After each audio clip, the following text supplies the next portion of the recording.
আজ নিয়ে এলাম শঙ্কর মাছের একটা রেসিপি। নর্মালি যেমনভাবে রান্না হয় তেমনভাবে। তো আমি দীপা, ওয়েস্ট বেঙ্গল থেকে। দেখো, নিয়ে এসেছিলাম শঙ্কর মাছ। মানে আমি বাজারে যাইনি এই দিন। তো আমার হাজব্যান্ড গিয়েছিল, তো ও নিয়ে এসছে শঙ্কর মাছ। আর এখানে রুই মাছ। তো রুই মাছটা আমি ফ্রিজে রেখে দিয়েছিলাম, শঙ্কর মাছ করেছিলাম, আর অনেক কিছু রান্না করেছিলাম, তার জন্য আর 2 রকমের মাছ করিনি। আর এই মাছটার সঙ্গে ডিমও ছিল, যেহেতু আমার বাবার মাছ তো একদমই খায় না, ডিমটা হলে তবুও মাঝে মধ্যে খায়, তবুও না খাওয়ার মতো, তাই জন্যই নিয়ে এসেছিলো। আর এদিকে আমি শঙ্কর মাছটা ভালো করে ধুয়ে পরিষ্কার করে নিয়েছি, আর এর মধ্যে নুন দিয়ে দিলাম, তারপর দিয়ে দেবো হলুদ পাউডার, এই যে। আর এটা আমি রান্না করি কিন্তু একদম মাংসের মতো করে, ঠিক মাংস যেভাবে কষিয়ে রান্না করে তেমনভাবেই। তোমরা কে কেমনভাবে রান্না করো একটু কমেন্টে জানিও বন্ধুরা। আর আমি এখানে দিয়ে দিচ্ছি, দেখো, লঙ্কা গুঁড়ো।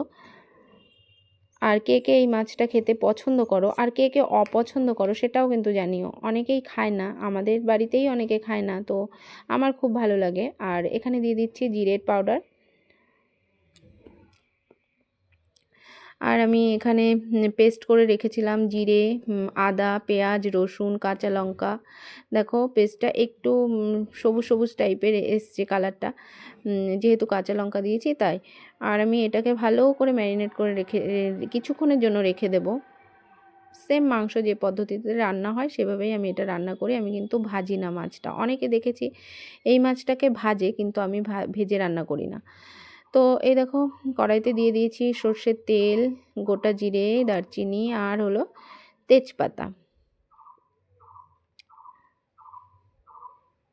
আর এখানে আমি নিয়ে নেব লাস্টে, মানে নামানোর আগে যে গরম মশলা পেস্টটা দিতে হয়, তো সেটার জন্যই আমি ভিজিয়ে নিলাম গরম মশলাগুলো। তো এটাকে আমি পেস্ট করে নেব। এখানে আছে যেমন থাকে আর কি, দারচিনি, এলাচ, লবঙ্গ। তারপরে কিন্তু আমি কড়াইতে তেলের মধ্যেই দিয়ে দেব মাছগুলোকে, দিয়ে ভালো করে কষিয়ে নেব। সুন্দর করে কষিয়ে নিতে হবে, তাহলে কিন্তু এই মাছে যে একটা গন্ধ থাকে না শঙ্কর মাছে, সেই গন্ধটা চলে যায়। আর আমি এই যে ডুমো ডুমো করে আলু কেটে রেখেছি, তো সেই আলুগুলোকেই আমি এর মধ্যে দিয়ে দিচ্ছি, দিয়ে ভালো করে কষাতে হবে যতক্ষণ না পর্যন্ত তেল ছাড়বে। আর আমি এটা একদম মাখা মাখা করে করিনি, মানে আমি একটু ঝোল রেখেছিলাম, যেহেতু দুপুরে খাবো।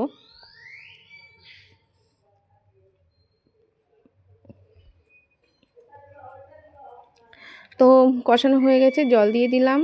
ঠিকঠাকভাবে ভিডিও করতে পারি না একা একা, যেহেতু ভিডিও বানাতে হয় রান্না করতে করতে, তো পুরোটা তোমাদের সঙ্গে দেখাতে পারলাম না। দেখো, নামিয়েই এটা তোমাদের সঙ্গে শেয়ার করছি। এটা কিছুক্ষণ থাকার পরে কিন্তু একদম জমে গেছিলো, যেহেতু গরম গরম, দেখো তার কারণে একটু পাতলা পাতলা লাগছে ঝোলটা, কিন্তু খেতে দুর্দান্ত স্বাদ হয়েছিল। আর পরে কিন্তু বেশ মাখা মাখা হয়ে গেছিলো, জমে গেছিলো, যেহেতু শঙ্কর মাছ, তার কারণে। তো তোমাদের কেমন লাগলো ভিডিওটা অবশ্যই একটু কমেন্টে জানিও।